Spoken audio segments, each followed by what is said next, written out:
बोलिए सदगुरु कबीर साहब की जय। गुरु साहब के पावन चरणों में कोट कोट की बंदगी। आए हुए सभी प्रेमी भक्तजनों को एवं सकल समाज को साहेब बंदगी साहेब बंदगी। आज की प्रस्तुति में सुनिए सदगुरु कबीर साहब का भजन चली है कुलबोरिन गंगा नहाए।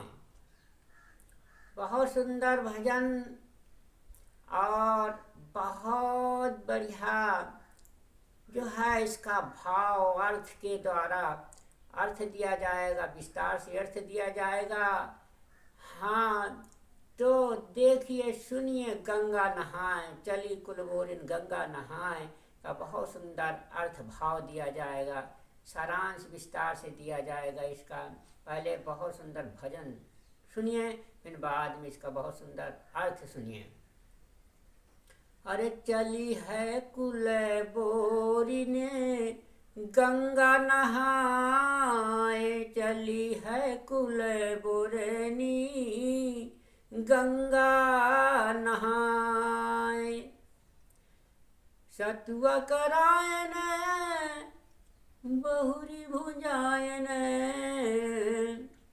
अरे घूंघट और मस्कत जाए। चली है कुलबोरिनी गंगा नहाए, चली है कुलबोरिनी गंगा नहाए। गठरी बांधिने मोटरी बांधिने, खसम के मूड़े दीहने धराए। चली है कुलबोरिनी गंगा नहाए, चली है कुलबोरिनी गंगा नहाए। बिछुआ पहिरने अठुआ उठा पहिरने, बिछुआ पहिरने औंठा पहिरने, लात खसम के मारिन धाए। चली है कुलबोरिनी गंगा नहाए, चली है कुलबोरिनी गंगा नहाए। गंगा नहायन और जमुना नहायन, गंगा नहायन और जमुना नहायन, जमुना नहायन।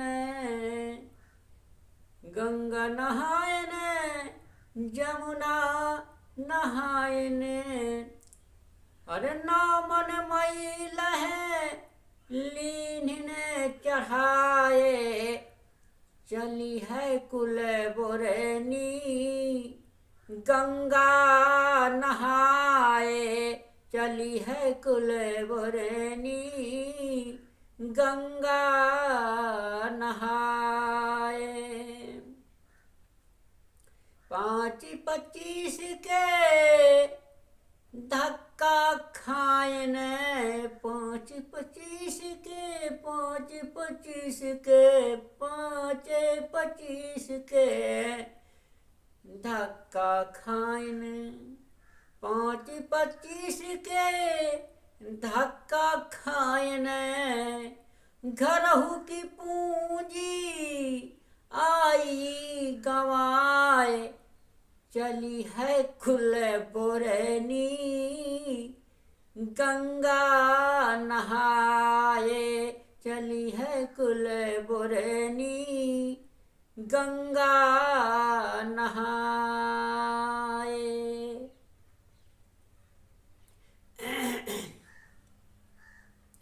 आ कहाँ कबीर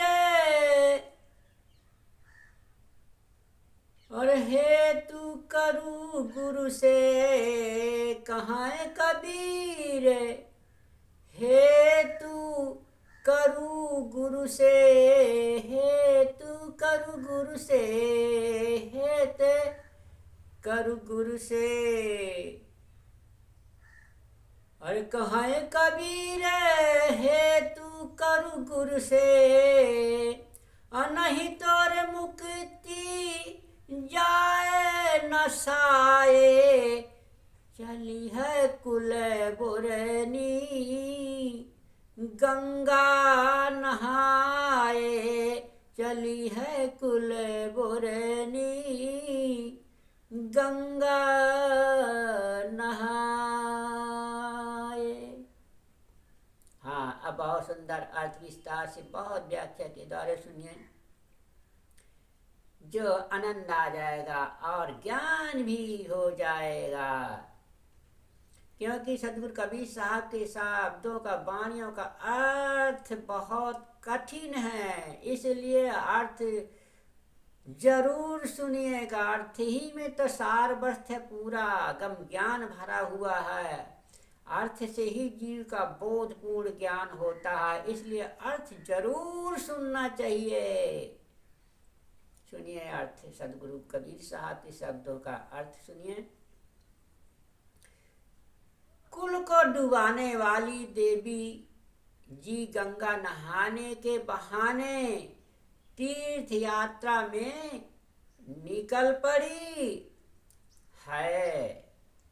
उन्होंने सतुआ बनवा लिया और बहुरी भुंजवा लिया और घूंघट के भीतर उसको मसकती खाती चली और सामान की गठरी मोटरी बांधकर अपने पति के सिर पर रखवा दी।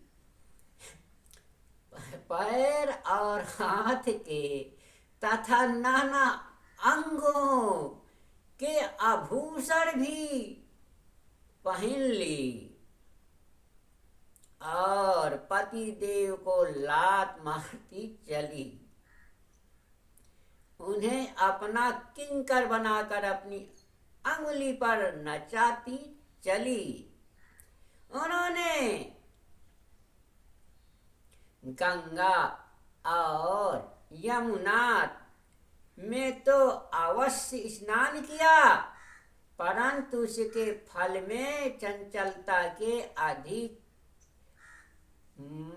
अधिक मैल ही लगाया। चंचलता के कारण वो अधिक मैल ही लगाया। अपने पांच